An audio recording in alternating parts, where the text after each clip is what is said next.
post-it, aplicativo, lista de tarefas, agenda. Você já tentou de tudo, mas parece que nada consegue organizar sua vida, certo? É porque pouco importa a ferramenta se você não se conhecer ou saber como aplicar de um jeito que funcione para você. Desenvolvi um método que me ajudou muito e hoje sou bem mais produtivo. Confere no primeiro link da descrição. Eu acho que existem pessoas com realidades paralelas na cabeça da pessoa. Tem pessoas que realmente acreditam que, por exemplo, eu acho que eu tô errado, eu acho que eu não estou errado, que o Sérgio Moro é da CIA. Eu trabalhava no Banco do Brasil e lá era um antro bastante de esquerda. Então as pessoas passaram o governo Bolsonaro inteiro metralhando esse tipo de coisa. E foi um inferno trabalhar ali naquele período, entendeu? Agora, realmente as pessoas têm uma visão de que o correto é sempre a esquerda e o errado é sempre a direita. Se você se aproxima de alguém da direita, você não presta, você tem maus, você é um mau elemento e tudo. E eu acho que são coisas que são literalmente criadas, não é possível.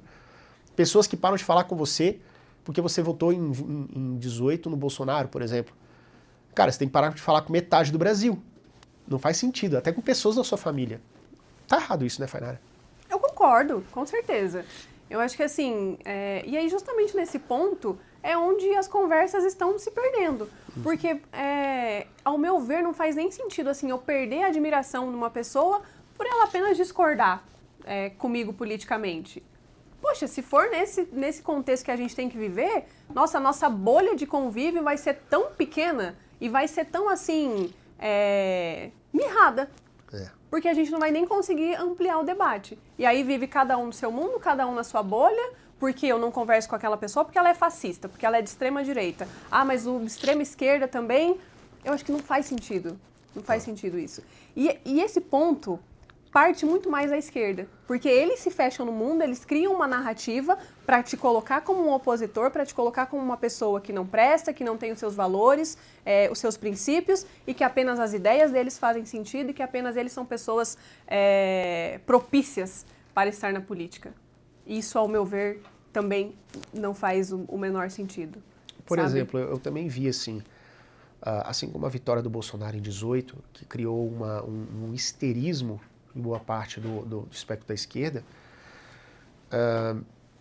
agora aconteceu novamente com o Trump, como se fosse alguém que fosse destruir o mundo, ou pelo menos os Estados Unidos, ou as minorias, como as pessoas falam. O que você pensa, assim, qual que é o seu cenário, como você avalia o cenário da vitória do Trump?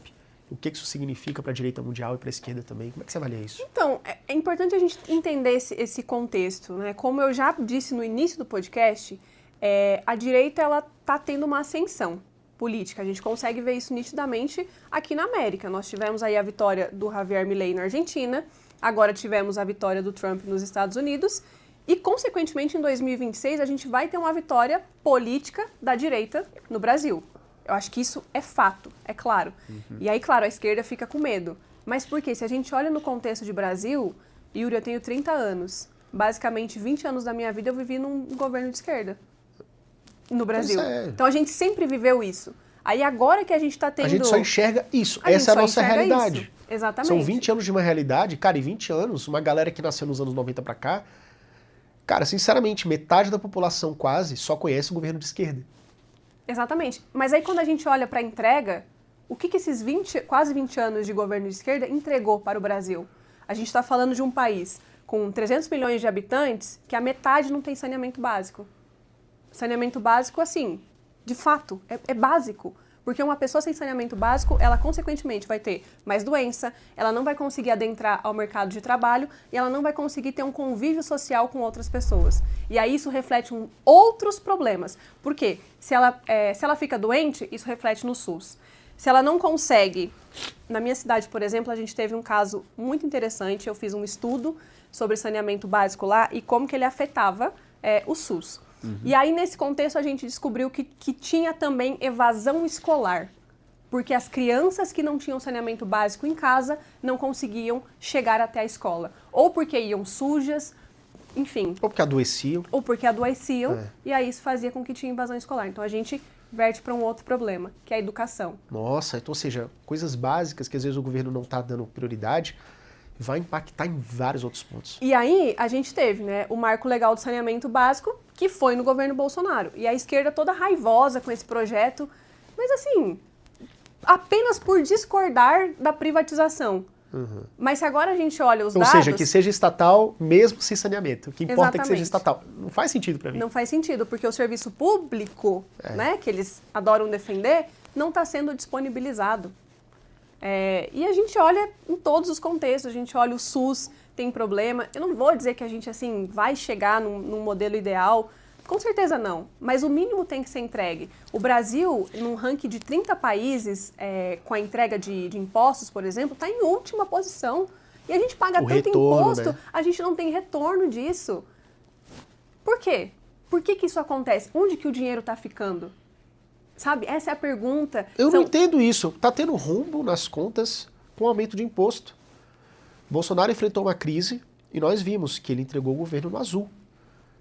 Então, assim, e não estou nem falando assim com suas qualidades e defeitos, mas entregou. Aí que tá o problema. Quando a gente... E ontem eu até coloquei na legenda, com a minha foto com o Bolsonaro, eu coloquei os dados.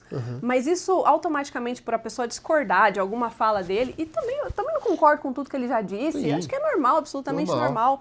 Mas assim, quando a gente fala de dados entregáveis, de dados concretos do governo, basta você pesquisar, basta você dar um Google que vai estar lá. Não tem como você discutir a respeito disso, sabe? Então as pessoas te auto-intitulam por você postar uma foto com uma pessoa. Isso não faz sentido. A gente precisa falar de dados, a gente precisa falar de entregas. A gente precisa olhar o governo Bolsonaro e ver que tivemos entregas efetivas. Se a gente olha hoje para 2024, governo Lula, a gente teve recorde de impostos desde janeiro, que a gente não tinha desde 1994, desde 1999, se eu não me engano. Basta, não lembro exatamente o dado, mas enfim, janeiro, fevereiro, março, abril, maio, junho, julho e agosto, recorde de impostos.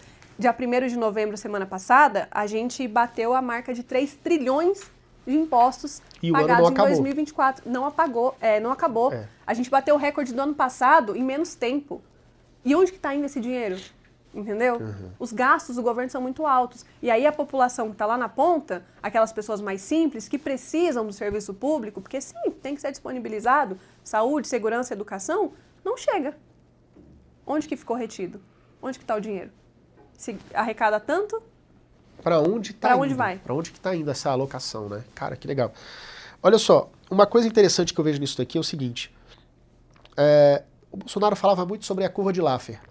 Porque quando você aumenta impostos, chega um momento que você começa a botar na balança. Cara, eu não vou comprar isso aqui, porque tem 110% de imposto, tem 70% de imposto, tem 50% de imposto. Você começa a se contrair, a economia se contrai. Porque é melhor você ganhar menos imposto com um volume maior de vendas do que você ganhar somente aumentando imposto. Dito isso, você acha então que... O que você acha que seria interessante que pudesse ser feito num governo de direita, num governo liberal, para que as pessoas pudessem ter uma realidade diferente do que estão tendo hoje?